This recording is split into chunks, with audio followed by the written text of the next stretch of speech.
عشقك جاني أهدم ربى الطابور أهدم ربى الطابور يقيني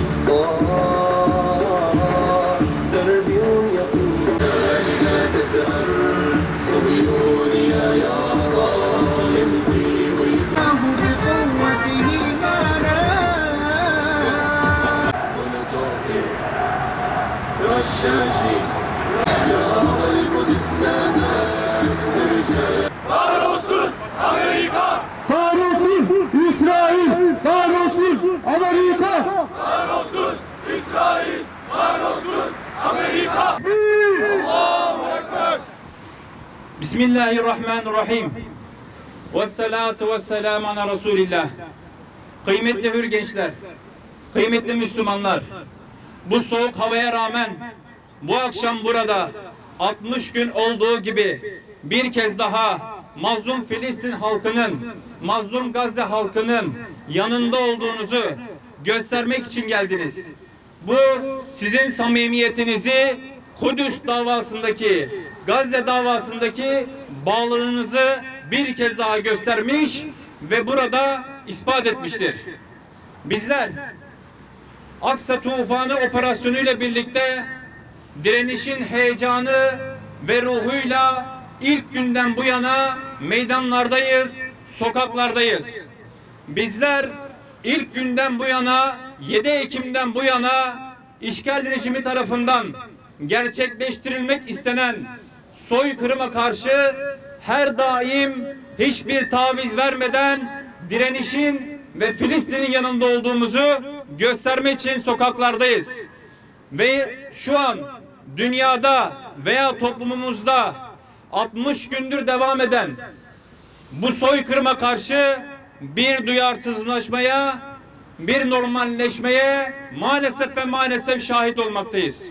Ve bizler kendisini Kudüs davasına adamış olan Hür Gençlik olarak, Hüdapar olarak, bu camianın evlatları olarak burada bir kez daha ifade ediyoruz ki 60 gün değil, 666 günde olsa, 6000 yılda olsa bizler Kudüs davasından vazgeçmeyeceğiz. 7 Ekim'den bu yana sürdürdüğümüz asil ve izzetli duruşumuzu her şartta göstermeye devam edeceğiz inşallah. Tekbir! Allahu Ekber! Tekbir! Allahu Ekber! Tekbir! Allahu Ekber! 7 Ekim'den bu yana bir taraftan aziz Gazze halkının, izzetli Gazze halkının, asil yurdun şerefli insanlarının direnişine şahit olmaktayız. Ve bir taraftan da kadın, çoluk, çocuk demeden katleden, bir halkı soykırıma tabi tutan bir çetenin zulmüne şahit olmaktayız. Ve bizler bu akşam burada bu kötülüğe engel olmak ve bizler hayatın normal akışında devam etmesini kabullenmeyen insanlar olarak, kabullenmeyen fertler olarak burada bir kez daha ilan ve ikrar ediyoruz ki vallahi de Kudüs davasından dönmeyiz, billahi de Kudüs davasından dönmeyiz. İstediğiniz kadar bombaları yağdırın, istediğiniz kadar kardeşlerimizi katledin. Fakat emin olun, o asil yurdun, o aziz yurdun, o şerefli insanların sürdürdüğü direniş meşalesini bizler İstanbul'dan yakmaya, İstanbul'dan da sürdürmeye devam edeceğiz inşallah. Tekbir! Allahu Ekber! Tekbir! Allahu Ekber! Tekbir! Allahu Ekber! Bizler dersini Selahaddin Eyyubi'den almış bir gençliğiz. Bizler dersini Peygamberimizden almış bir davanın müntezibiyiz. Bizim yolumuzdan vazgeçmek yok. Bizim yolumuzda yorulmak yok. Bizim yolumuzda, rotamızda Kudüs var. Bizim rotamızda Kudüs'ün özgürlüğü var.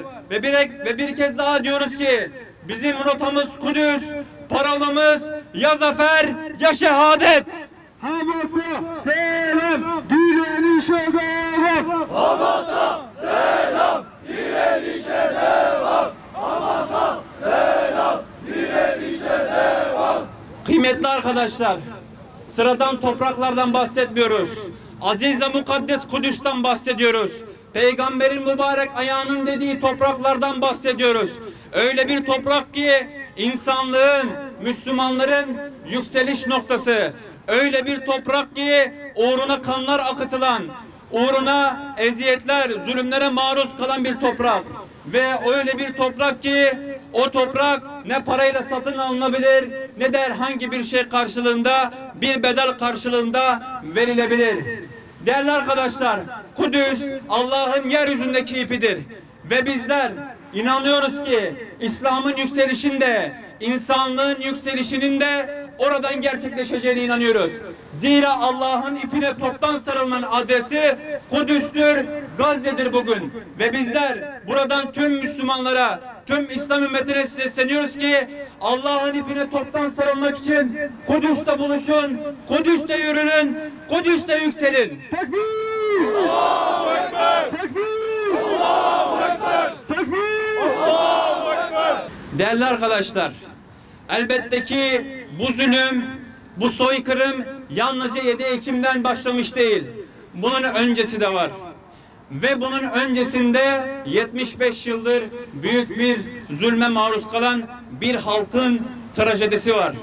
Ve bizler bu davanın bilincinde olan, bu davanın sahibi olan Hür Gençlik olarak bunların ne 7 Ekim'den ne de 2 Ekim'den önce ne de 7 Ekim'den sonra bunların zulümlerinin asla bitmediğini ve bitmeyeceğini biliyoruz. Fakat Orta Doğu'nun sinesinde, İslam coğrafyasının sinesine bir hançer gibi saplanan ve gezdiği çevrede pimi çekilmiş bir bomba gibi duran, pimi çekilmiş bir bomba gibi gezen bu Siyonist çeteye karşı askeri, siyasi, ekonomik ve her türlü enstrümanı kullanmadan, işgali topraklarımızdan def etmeden ne bizlerin ne de insanlığın huzur bulacağına inanmıyoruz. Çünkü bunlar kendilerini efendi, yeryüzünün geri kalan kavimlerini ise kölesi olarak gören bir topluluk. Ve bizler bu direniş mücadelesinde tüm insanlığa şunu sesleniyoruz. Zulme, esarete karşı özgürlüğün adresi Kudüs'tür.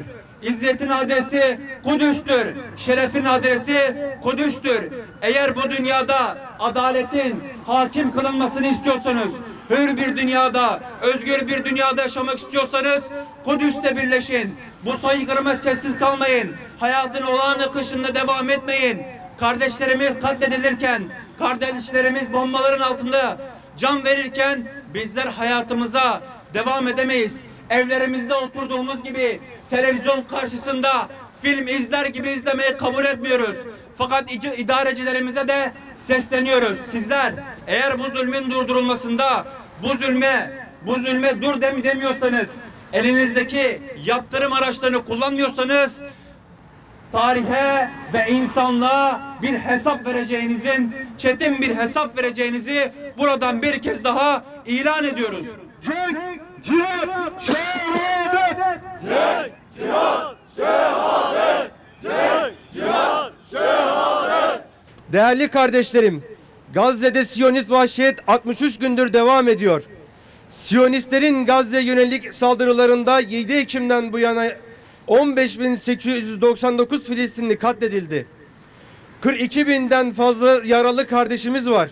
Soykırım suçu işleyen Siyonistler yapmış olduğu saldırılarda hiçbir kural, kaide ve ölçü tanımamaktadır. Gazze'de insanlık öldürülüyor.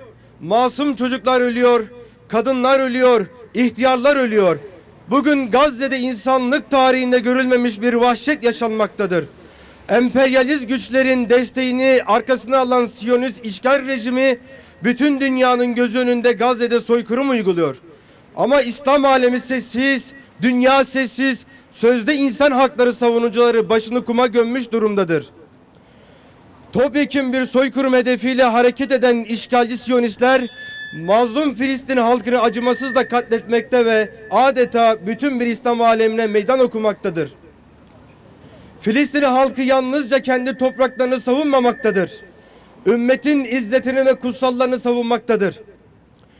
Bütün dünyanın gözü önünde yaşananların tek sorumlusu Filistin işgali eden, on binlerce kişiyi katleden, milyonlarca kişiyi sürgün eden, Filistin Mescid-i Aksa'ya defalarca alçakça saldırılar düzenleyen Siyonist işgalci çetelerdir. Filistin halkına yapılan zulüm kabul edilemez. Bugün bu zulme karşı tek millet ve tek ümmet olma vaktidir. Siyonist rejim tarafından yıllardır sistematik bir şekilde işgal eden Filistin'e sahip çıkılmalıdır. Mescid-i Aksa'ya baskın düzenleyen ve kutsallarımızı içe sayan terör şebekesine dünyayı dar eden Filistinli kardeşlerimize sahip çıkılmalıdır. O kutsal mekanda Filistinli gençlerin direnişine ve ümmetin izzetini muhafaza eden mücahitlere sahip çıkılmalıdır. Müslüman ülkeler ekonomik ve askeri olarak Müslüman kardeşlerin yanında yer almalıdır. Filistinli Müslümanlar işgale karşı direnişlerinde yalnız bırakılmamalıdır. Canımızla, kanımızla, malımızla mazlum Filistinli kardeşlerimiz yanında olduğumuzu bir kez daha buradan haykırıyoruz. Filistin'in ve Mescid-i Aksa'nın özgürlüğüne giden her adımı destekliyoruz ve desteklemeye devam edeceğiz. Bu yolda üzerimize düşen her türlü fedakarlığı yapacağımıza hiç kimsenin şüphesi olmasın. Bu vesileyle ehli vicdan herkesi Gazze'de bütün dünyanın gözleri önünde yaşanan vahşete ve soykırıma dur demeye, Filistin halkının yalnız olmadığını bütün dünyaya haykırmaya davet ediyoruz. Meydanlar boş bırakılmamalı. Filistin direnişine aralıksız bir şekilde maddi yardımlar devam ettirilmeli. Siyonistlerin ve destekçilerin mallarına süresiz bir şekilde boykota devam edilmelidir. Çağrımızı yeniliyoruz. Hamas, Filistin'in meşru siyasi hükümeti ve temsilcidir. ABD veya Siyonist Gazze ile ilgili verecekleri kararın hiçbir önemi yoktur.